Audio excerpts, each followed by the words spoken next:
Nandito na tayo sa Biyernes Santo. May nilagay ako sa TV screen. Babasahin ko. Galing po sa aklat ng Exodo, chapter 21, verse 32. Kung ang baka ay manuwag sa isang alipin, lalaki man o babae, ang may-ari ng baka ay magbabayad sa amo ng alipin ng 30 siklong pilak at ang baka ay babatuhin.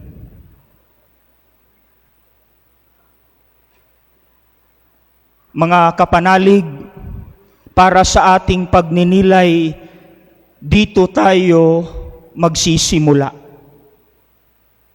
Sa unang tingin, parang wala lang. Kaya nga dito tayo magsisimula kasi dadalhin pala tayo nito sa isang malalim na pagninilay. Tatanungin ko kayo, balikan natin ito. Magkano ang binayad ng mga Pariseyo kay Judas kapalit ang buhay ni Jesus? 30 pirasong pilak, 30 pieces of silver, at balikan natin itong nakasulat sa Exodo. Kung ang baka ay manuwag ng isang alipin, lalaki man o babae, ang may-ari ng baka ay magbabayad sa amo para sa alipin ng 30 siklong pilak at ang baka ay babatuhin. Ang ibig sabihin, merong kultura ang mga Hebreyo na 30 pirasong pilak ang bayad ng may-ari ng baka sa amo ng alipin kung nasuwag ng baka ang alipin. Ano ang pagninilayan natin dito? Dito natin makikita na sa mata ni Judas, ang halaga ni Kristo ay halaga na lang ng isang alipin. At dito natin simulan tingnan ang sarili. Sige po, habang ako'y nagsasalita. Walang exempted. It's a tie. Tabla tayo dito. Dito natin makikita na sa mata ni Judas, ang halaga ni Kristo ay halaga na lang ng isang alipin. Bakit? Alam na natin to.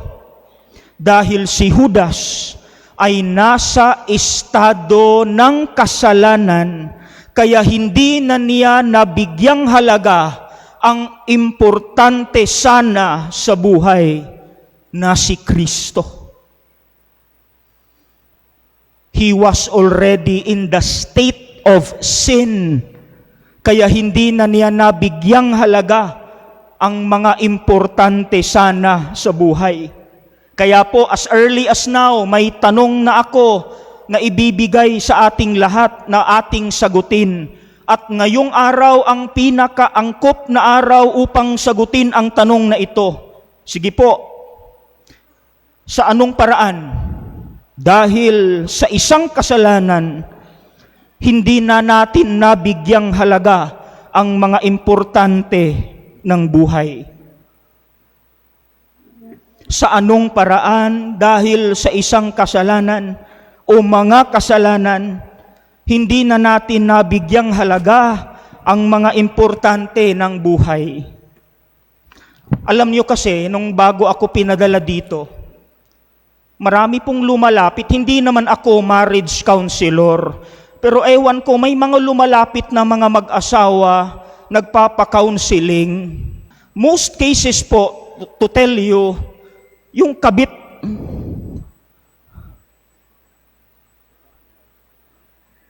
Yung issue ng kabit, di ba alam natin na masama yan? Nakakasira ng pamilya, di ba alam na natin yan? Bakit marami pa rin gumagawa? Kaya dahil sa masarap na kasalanan na yan, hindi na natin nabibigyan ng halaga ang pamilya. Very important ang pamilya, alam natin yan. Diyan nagsisimula lahat. Pananampalataya, respeto, lahat sa pamilya nagsisimula. Isang munting simbahan ang pamilya. Pero pag nasa kasalanan ng isang asawa, husband or wife, at nadala na kagaya ni Judas, hindi na niya nabigyan ng importansya, halaga, ang pamilya na napaka-importante. Ano pa? Give more example. Sige, ano pa? Sa anong paraan dahil sa kasalanan, hindi na natin nabigyang halaga ang mga importante ng buhay. Naging 30 pirasong pilak na lang. Pang-alipin na lang. Pero ito, good news po. Good news. Kaya nga tayo nagdiriwang ng Biyernes Santo. Alam ni Jesus na ganun na kababa ang halaga niya. Pero ano ang sinukli ni Jesus? Ginawa nga niya ang bayad na para sa isang alipin. Naalala niyo kahapon? Ano yung ginawa ni Jesus? Hinugasan niya ang mga paa. Kaninong trabaho yan? Di ba yun yung recollection natin? Trabaho ng isang alipin. Binayaran niya. Pinagtrabahuan niya yung 30 pirasong pilak na yan na para sa isang alipin. Pero ang good news po, may higit pa sa ginawa niya, nalampas pa sa pagiging alipin. Ano? At ito, ang mensahe ng Biyernes Santo, inalay niya ang buhay niya. Pangalawang screen po.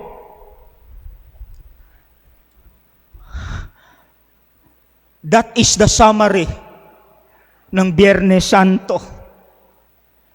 Walang pag-ibig na hihigit pa kaysa sa pag-ibig ng isang taong nag-aalay ng kaniyang buhay para sa kaniyang mga kaibigan.